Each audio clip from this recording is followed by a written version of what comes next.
Industrial warfare is a period in the history of warfare ranging roughly from the early 19th century and the start of the Industrial Revolution to the beginning of the Atomic Age, which saw the rise of nation-states capable of creating and equipping large armies, navies, and air forces. Through the process of industrialization, the era featured mass-conscripted armies, rapid transportation, telegraph and wireless communications, and the concept of total war. In terms of technology, this era saw the rise of rifled breech-loading infantry weapons capable of high rates of fire, high-velocity breech-loading artillery, chemical weapons, armored warfare, metal warships, submarines, and aircraft.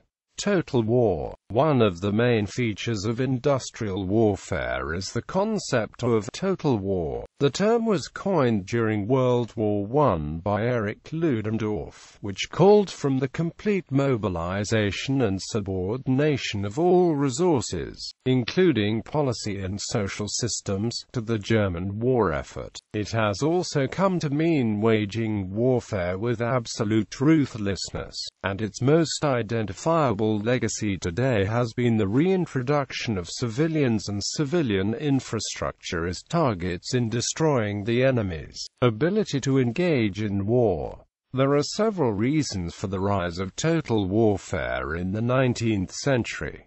The main one is industrialization. As countries' capital and natural resources grew, it became clear that some forms of warfare demanded more resources than others. Consequently, the greater cost of warfare became evident. An industrialized nation could distinguish and then choose the intensity of warfare that it wished to engage in. Additionally, warfare was becoming more mechanized and required greater infrastructure. Combatants could no longer live off the land, but required an extensive support network of people behind the lines to keep them fed and armed. This required the mobilization of the home front. Modern concepts like propaganda were first used to boost production and maintain morale, while rationing took place to provide more war materiel. The earliest modern example of total war was the American Civil War.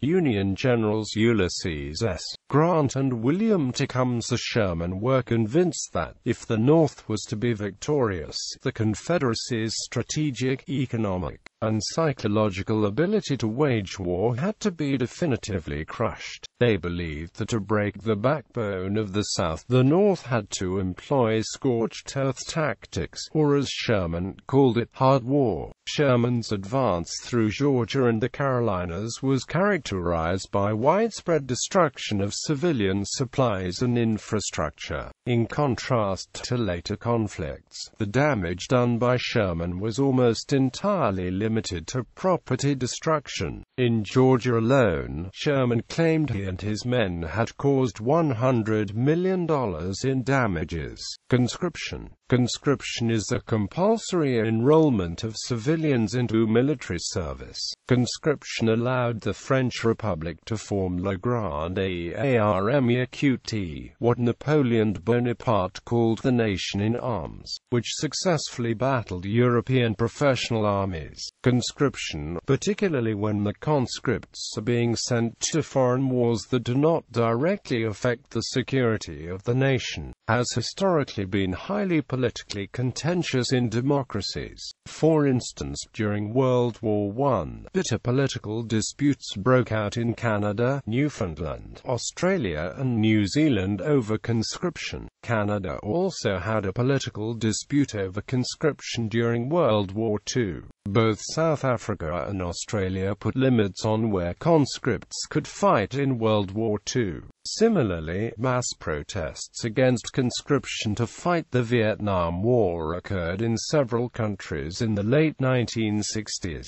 In developed nations, the increasing emphasis on technological firepower and better trained fighting forces, the sheer unlikelihood of a conventional military assault on most developed nations, as well as memories of the contentiousness of the Vietnam War experience, make mass conscription conscription unlikely in the foreseeable future. Russia, as well as many smaller nations such as Switzerland, retain mainly conscript armies. Transportation. Land. Prior to the invention of the motorized transport, combatants were transported by wagons, horses and by marching. With the advent of locomotives, large groups of combatants, supplies, and equipment were able to be transported faster and in larger numbers. To counter this, an opposing force would destroy rail lines to hinder their enemies' movements. General Sherman's men during the American Civil War would destroy tracks, heat the rails, and wrap them around trees. The mass transportation of combatants was further revolutionized with the advent of the internal combustion engine and the automobile. Combined with the widespread use of the machine gun, the horse, after millennia of use, was finally supplanted in its wartime role. During both World War I and World War II, trucks were used to carry combatants and materiel, while cars and jeeps were used to scout enemy positions. The mechanization of infantry occurred during World War II.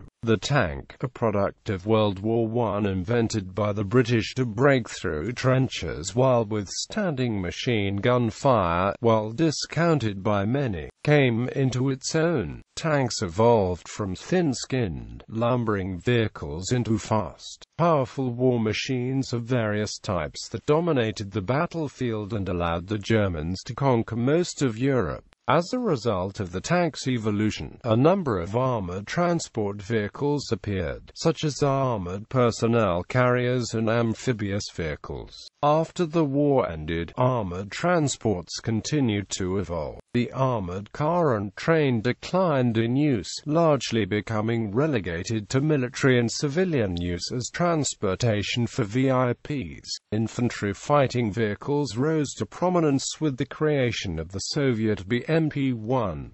IFVs are a more combat-capable version of the APC, with heavier armaments while still retaining the ability to transport combatants into and out of battles. CC lift is a military logistics term referring to the use of cargo ships for the deployment of military assets, such as weaponry, military personnel, and materiel supplies. It complements other means of transport, such as strategic airlifters, in order to enhance a state's ability to project power. A state's sea lift capabilities may include civilian-operated ships that normally operate by contract, but which can be chartered or commandeered during times of military necessity to supplement government-owned naval fleets. During World War I, the United States bought, borrowed or commandeered vessels of various types, ranging from pleasure craft to ocean liners to transport the American Expeditionary Force to Europe. Many of these ships were scrapped, sold or returned to their owners after the war. There are two different kinds of airlifts in warfare: a strategic airlift and a tactical airlift. A strategic airlift is the use transporting of weapons, supplies and personnel over long distances using large cargo aircraft. This contrasts with tactical airlifts, which involves transporting the same above items within a theater of operations. This usually involves cargo planes with shorter ranges and slower speeds, but higher maneuverability. Communications, cryptography, homing pigeon or pigeon, joint Army-Navy phonetic alphabet, message precedence, semaphore, signal corps, smoke signal, telegraphy, equipment Aldous lamp, international maritime signal flags. Land warfare. Land warfare, as the name implies, takes place on land. The most common type of warfare, it can encompass several modes and locales, including urban, Arctic and mountain warfare. The early part of the 19th century from 1815 to 1848 saw a long period of peace in Europe, accompanied by extraordinary industrial expansion. The industrial age brought about various technological advancements, each with their own implication. Land warfare moved from visual range and semi-person-to-person combat of the previous era to indiscriminate and impersonal, beyond visual range warfare. The Crimean War saw the introduction of trench warfare, long-range artillery, railroads, the telegraph and the rifle. The mechanized mass destruction of enemy combatants grew ever more deadly. In World War I, machine guns, barbed wire, chemical weapons and landmines entered the battlefield. The deadly stalemated trench warfare stage was finally passed with the advent of the modern armored tank late in World War I. One major trend involved the transition away massed infantry fire and human waves to more refined tactics. This became possible with the superseding of earlier weapons like the highly inaccurate musket. Technological advances. Rifling refers to the act of adding spiral grooves to the inside the barrel of a firearm. The grooves would cause a projectile to spin as it traveled down the barrel, improving range and accuracy. Once rifling became easier and practical, a new type of firearm was introduced, the rifle. It gave combatants the ability to specifically target an enemy combatant, rather than have large numbers of combatants fire in a general direction. It effectively broke up groups of combatants into smaller, more maneuverable units. Artillery are large guns designed to fire large projectiles a great distance. Early artillery pieces were large and cumbersome with slow rates of fire. This reduced the use to sieges by both defenders and attackers. With the advent of the industrial age and various technological advancements, lighter, yet powerful and accurate artillery pieces were produced. This gave rise to field artillery, which were used on a tactical level to support troops. Machine guns are fully automatic guns. In this era of warfare they only existed as mounted support weapons, as automatic firearms were not yet developed. Early machine guns, as invented by Gatling, were hand-cranked, but evolved into truly automatic machine guns by Maxim at the end of the era. Machine guns were valued for their ability to smash infantry formations, especially attacking enemy formations when they were dense. This, along with effective field artillery, changed tactics drastically. Static defense. Static defenses evolved from the use of permanent fortifications that were direct descendants of medieval castles. As artillery improved in destructive power and penetrative ability, more modern fortifications were developed, using first thicker layers of stone, then concrete and steel. After naval artillery developed the turret, a moving cannon platform, land fortifications started to use this method as well. Between the World Wars, France built an impregnable underground steel and concrete fortification that ran the length of the German-French border. This Maginot Line failed to stop German tanks in 1940. They bypassed the fortifications by invading through neighboring Belgium. Temporary fortifications. As artillery and rifles allowed the killing of enemy personnel at a longer effective range, soldiers started to dig into temporary fortifications. These included massive trenches as used in World War I, and individual soldier-sized foxholes, which became more common in World War II.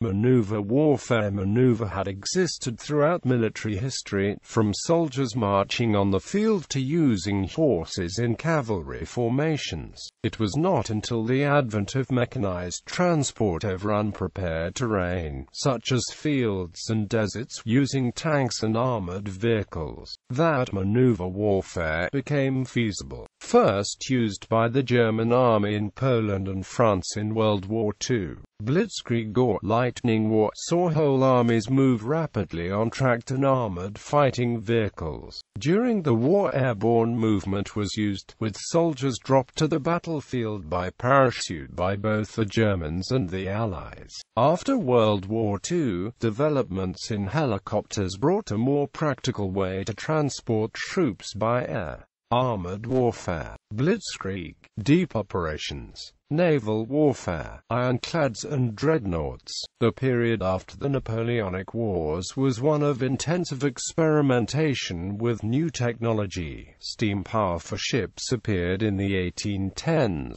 Improved metallurgy and machining technique produced larger and deadlier guns, and the development of explosive shells, capable of demolishing a wooden ship at a single blow, in turn required the addition of iron armor, which led to ironclads. The famous Battle of the CSS Virginia and US Monitor in the American Civil War was the duel of ironclads that symbolized the changing times. Although the battle was inconclusive, nations around the world subsequently raced to convert the fleets to iron, as ironclads had shown themselves to be clearly superior to wooden ships in their ability to withstand enemy fire. In the late 19th century, naval warfare was revolutionized by Alfred Thayer Mahan's book The Influence of Sea Power Upon History. Mahan argued that in the Anglo-French wars of the 18th and 19th centuries, domination of the sea was the deciding factor in the outcome, and therefore control of seaborne commerce was critical to military victory. Mahan argued that the best way to achieve naval domination was through large fleets of concentrated capital ships, as opposed to commerce raiders. His books were closely studied in all the great powers, influencing the naval arms race in the years prior to World War I. As the century came to a close, the familiar modern battleship began to emerge, a steel-armored ship, entirely dependent on steam, and sporting a number of large shell guns mounted in turrets arranged along the centerline of the main deck.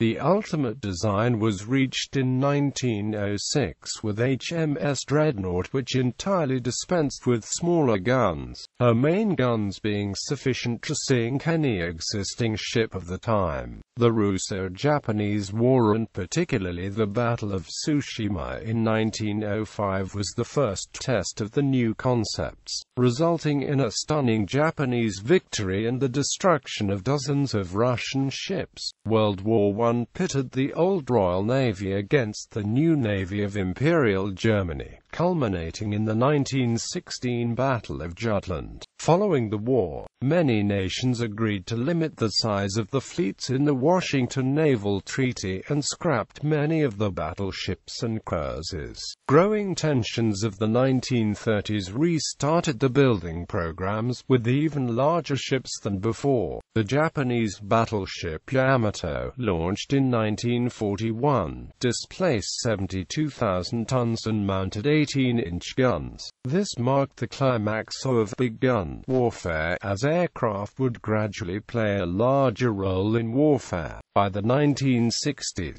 battleships had all but vanished from the fleets of the world. Aircraft carriers. Between the world wars, the first aircraft carriers appeared, initially as a way to circumvent the tonnage limits of the Washington Naval Treaty, though several ships had previously been designed to launch, and in some cases, the first true flat-top carrier was HMS Argus, launched in December 1917.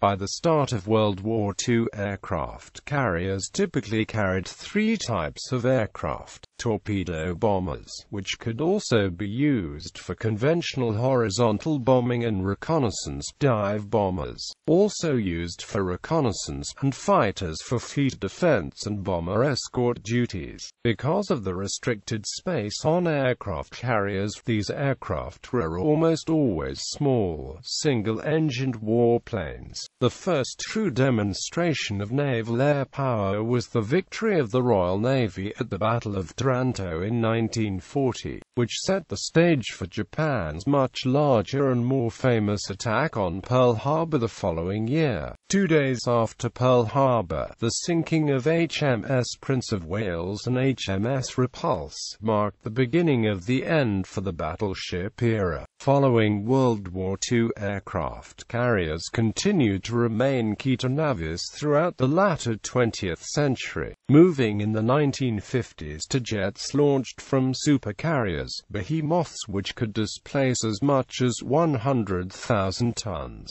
Submarines. Just as important was the development of submarines to travel underneath the sea, at first for short dives, then later to be able to spend weeks or months underwater powered by a nuclear reactor. The first successful submarine attack in wartime was in 1864 by the Confederate submarine H.L. Honey, which sank the frigate Housatonic. In both World Wars, submarines primarily exerted the power by sinking merchant ships using torpedoes, in addition to attacks on warships. All nations practiced unrestricted submarine warfare in which submarines sank merchant ships without warning. But the only successful campaign during this period was America's submarine war against Japan during the Pacific War. In the 1950s, the Cold War inspired the development of ballistic missile submarines,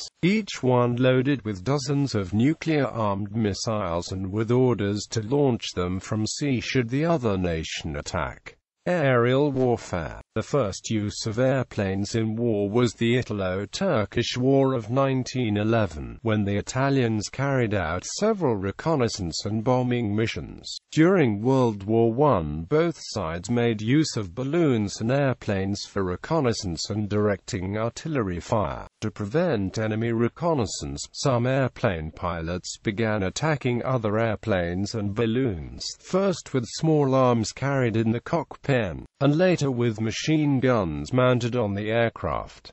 Both sides also made use of aircraft for bombing, strafing and dropping of propaganda leaflets. The German Air Force carried out the first terror bombing raids, using Zeppelins to drop bombs on Britain. By the end of the war, airplanes had become specialized into bombers, fighters, and surveillance aircraft. Most of these airplanes were biplanes with wooden frames, canvas skins, wire rigging and air-cooled engines.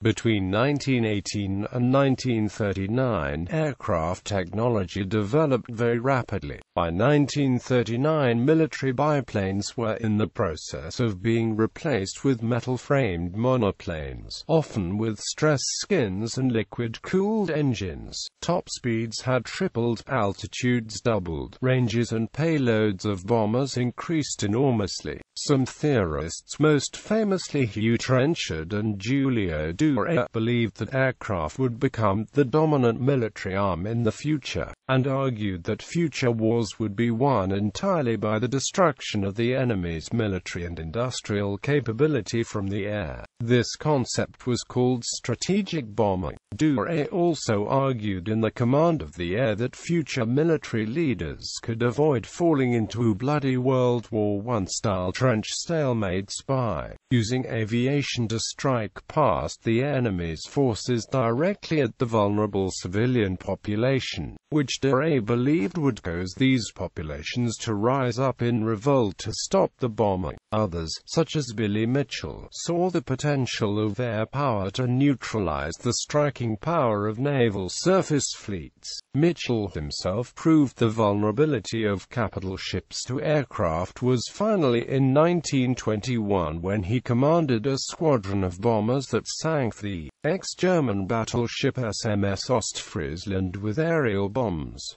During World War II, there was a debate between strategic bombing and tactical bombing. Strategic bombing focused on targets such as factories, railroads, oil refineries, and heavily populated areas such as cities and towns, and required heavy four-engine bombers carrying large payloads of ordnance flying deep into enemy territory. Tactical bombing focused on concentration of combatants, command and control centers, centers, airfields, and ammunition dumps, and required attack aircraft, dive bombers, and fighter bombers that could fly low over the battlefield. In the early years of World War II, the German Luftwaffe focused on tactical bombing, using large numbers of Ju-87 Stukas as flying artillery for land offensives. Artillery was slow and required time to set up a firing position, whereas aircraft were better able to keep up with the fast advances of the German panzer columns.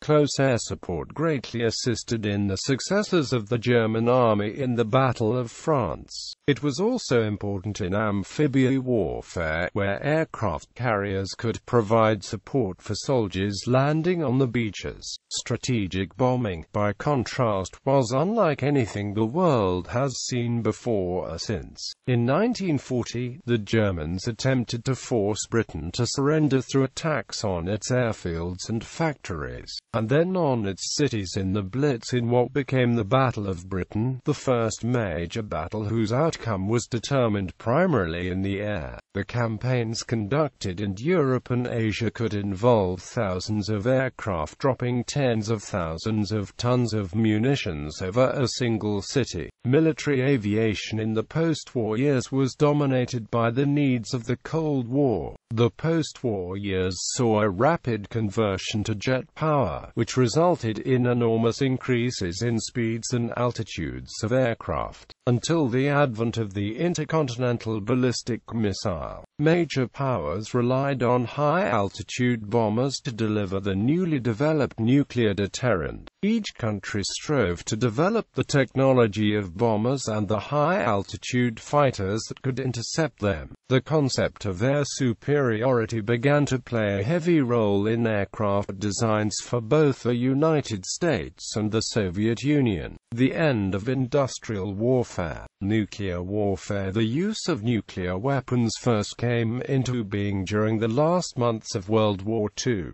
with the dropping of atomic bombs on Hiroshima and Nagasaki. This was the only use of nuclear weapons in combat. For a decade after World War II, the United States and later the Soviet Union developed and maintained a strategic force of bombers that would be able to attack any potential aggressor from bases inside the countries. Before the development of a capable strategic missile force in the Soviet Union, much of the war-fighting doctrine held by Western nations revolved around the use of a large number of smaller nuclear weapons used in a tactical role. It is arguable if such use could be considered limited, however, because it was believed that the US would use their own strategic weapons should the USSR deploy any kind of nuclear weapon against civilian targets. A revolution in thinking occurred with the introduction of the intercontinental ballistic missile, which the Soviet Union first successfully tested in the late 1950s. To deliver a warhead to a target, a missile was far less expensive than a bomber that could do the same job. Moreover, at the time it was impossible to intercept ICBMs due to the high altitude and speed. In the 1960s, another major shift in nuclear doctrine occurred with the development of the submarine-based nuclear missile. It was hailed by military theorists as a weapon that would assure a surprise attack would not destroy the capability to retaliate, and therefore would make nuclear war less likely. The Cold War. Since the end of World War II, no industrial nations have fought such a large, decisive war. Due to the availability of weapons that is so destructive that the use would offset the advantages of victory. The fighting of a total war where nuclear weapons are used is something that, instead of taking years and the full mobilization of a country's resources such as in World War II, would take tens of minutes.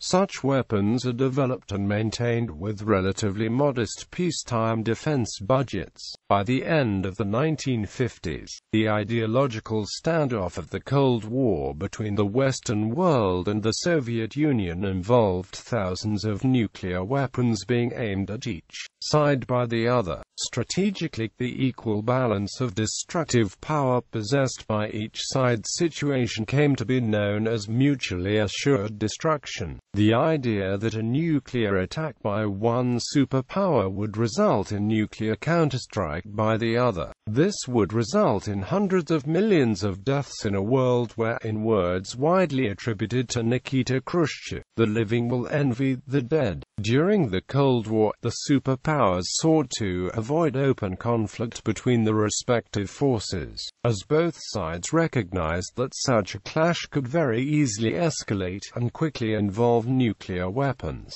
Instead, the superpowers fought each other through their involvement in proxy wars, military build-ups, and diplomatic standoffs. In the case of proxy wars, each superpower supported its respective allies in conflicts with forces aligned with the other superpower, such as in the Korean War, the Vietnam War, and the Soviet invasion of Afghanistan. Milestones.